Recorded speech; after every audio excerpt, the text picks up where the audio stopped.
ਬਿਸਮਿਲ੍ਲਾਹਿਰਰਹਿਮਾਨਿਰਰਹੀਮ अस्सलाम वालेकुम। ਅੱਜ ਦੀ ਵੀਡੀਓ ਸਾਡੇ ਸਪੈਸ਼ਲ ਭਰਾਵਾਂ ਵਾਸਤੇ ਹੈ, ਯਾਨੀ ਕਿ ਜਿਹੜੇ ਭਾਈ ਮਜ਼ਦੂਰੀ ਦਾ ਸ਼ਿਕਾਰ ਨੇ ਉਹਨਾਂ ਭੈਣਾਂ ਭਾਈਆਂ ਵਾਸਤੇ ਅੱਜ ਦੀ ਵੀਡੀਓ ਹੈ। ਵਜ਼ੀਰ ਆਲਾ ਪੰਜਾਬ ਦੇ ਕੁਝ ਐਲਾਨ ਨੇ ਔਰ ਇਹ ਐਲਾਨ ਬਹੁਤ ਬੜੇ ਨੇ। ਇਹ ਐਲਾਨ ਤੁਹਾਡੇ ਨਾਲ ਸ਼ੇਅਰ ਕਰਾਂਗੇ ਔਰ ਵੀਡੀਓ ਦੇ ਆਖਰ ਦੇ ਵਿੱਚ ਤੁਹਾਨੂੰ ਹਿੰਮਤ ਕਾਰਡ ਆਨਲਾਈਨ ਚੈੱਕ ਕਰਨ ਦਾ ਤਰੀਕਾ ਵੀ ਦੱਸਿਆ ਜਾਏਗਾ। ਦੋਸਤੋ ਇਸ ਵੀਡੀਓ ਨੂੰ ਲਾਈਕ ਜ਼ਰੂਰ ਕਰਨਾ ਜੇ, ਔਰ ਦੂਸਰਾ ਅਗਰ ਤੁਸੀਂ ਹਜੇ ਤੱਕ ਚੈਨਲ ਸਬਸਕ੍ਰਾਈਬ नहीं किया तो चैनल ਨੂੰ ਸਬਸਕ੍ਰਾਈਬ कर लो, नाले अपने बेलियां सज्जणा तक भी इस चैनल ਨੂੰ पहुंचाओ ताकि उन्होंने भी इस चैनल तो फायदा होवे। जे कोई मसला ਤੁਹਾਨੂੰ पेश आवे तो तुसी सानू कमेंट बॉक्स ਵਿੱਚ लिख सकते हो, यकीनन ਅਸੀਂ हर कमेंट ਦਾ जवाब ਦਿੰਨੇ ਆ। ਆਨਲਾਈਨ ਹਿੰਮਤ ਕਾਰਡ ਚੈੱਕ ਕਰਨ ਦੇ ਤਰੀਕੇ ਤੋਂ ਪਹਿਲਾਂ ਤੁਹਾਨੂੰ 2-4 ਵੱਡੇ ਐਲਾਨ ਜਿਹੜੇ ਨੇ ਉਹ ਤੁਹਾਡੇ ਨਾਲ ਸ਼ੇਅਰ ਕਰੀਏ, ਵੱਡੀਆਂ ਖਬਰਾਂ ਸ਼ੇਅਰ ਕਰੀਏ। ਪਹਿਲੀ ਖਬਰ ਇਹ ਕਿ ਵਜ਼ੀਰ ਆਲਾ ਪੰਜਾਬ ਮਰੀਮ ਨਵਾਜ਼ ਸ਼ਰੀਫ ਨੇ ਸਪੈਸ਼ਲ ਲੋਕਾਂ ਵਾਸਤੇ ਮੁਖਤਸ ਹਿੰਮਤ ਕਾਰਡ ਨੂੰ ਟਰੈਵਲ ਕਾਰਡ ਵਿੱਚ ਬਦਲਣ ਦਾ ਐਲਾਨ ਕੀਤਾ ਹੈ, ਯਾਨੀ ਕਿ ਜਿਹੜੇ ਤੁਹਾਡੇ ਹਿੰਮਤ ਕਾਰਡ ਨੇ ਹੁਣ ਟਰੈਵਲ ਕਾਰਡ ਵੀ ਹੋਣਗੇ।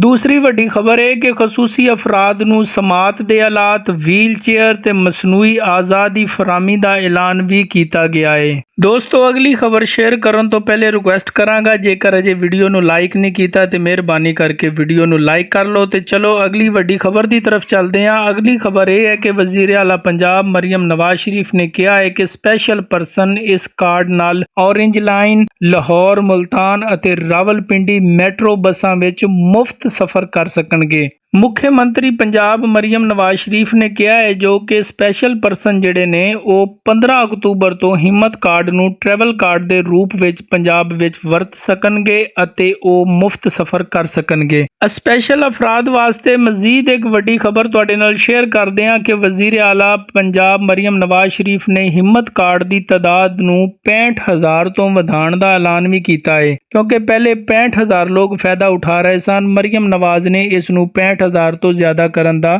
ऐलान किया है। इस वास्ते इस वीडियो नू वेखण वाले तमाम भैणां भरावां नू गुजारिश है कि जे तुसी किसी मजदूर अफराद नू जाणदे हो तो उस तक इस वीडियो नू भी पहुंचाओ तो इस चैनल नू भी पहुंचाओ, क्योंकि मजदूर अफराद वास्ते आने वाली हर अपडेट नू असी वीडियो की शक्ल विच तुहाडे तक पहुंचावांगे। सदका जारिया जाणदे होया इस चैनल नू मजदूर अफराद तक पहुंचाओ ताकि वो गवर्नमेंट दे इस प्रोग्राम तो ज़्यादा फायदा उठा सकन। स्पैशल अफराद वास्ते एक होर खुशखबरी है कि वजीर आला पंजाब मरीम नवाज शरीफ साहबा नू खत लिख के भी स्पैशल परसन जिहड़े ने वो अपना हिम्मत कार्ड बनवा सकते हैं। जे तुसी किसी माजूरी का शिकार हो तो तुसी अपनी रजिस्ट्रेशन का अमल भी मुकम्मल कर लिया है तो हुण तुसी जानना चाहते हो कि तुहानू अहल करार दिता गया या नहीं। ਤੇ ਮੈਂ ਤੁਹਾਨੂੰ ਦੱਸਦਾ ਜਾਵਾਂ ਕਿ ਪੰਜਾਬ ਸਰਕਾਰ ਵੱਲੋਂ ਤੁਹਾਡੀ ਰਹਿਨਮਾਈ ਲਈ ਇੱਕ ਖਾਸ ਪੋਰਟਲ ਸ਼ੁਰੂ ਕੀਤਾ ਗਿਆ ਹੈ। ਹੁਣ ਤੁਸੀਂ ਇਸ ਪੋਰਟਲ ਵਿੱਚ ਆਪਣਾ ਸ਼ਨਾਖਤੀ ਕਾਰਡ ਨੰਬਰ ਦਰਜ ਕਰਕੇ ਆਪਣੀ ਅਹਿਲੀਅਤ ਘਰ ਬੈਠੇ ਵੇਖ ਸਕਦੇ ਹੋ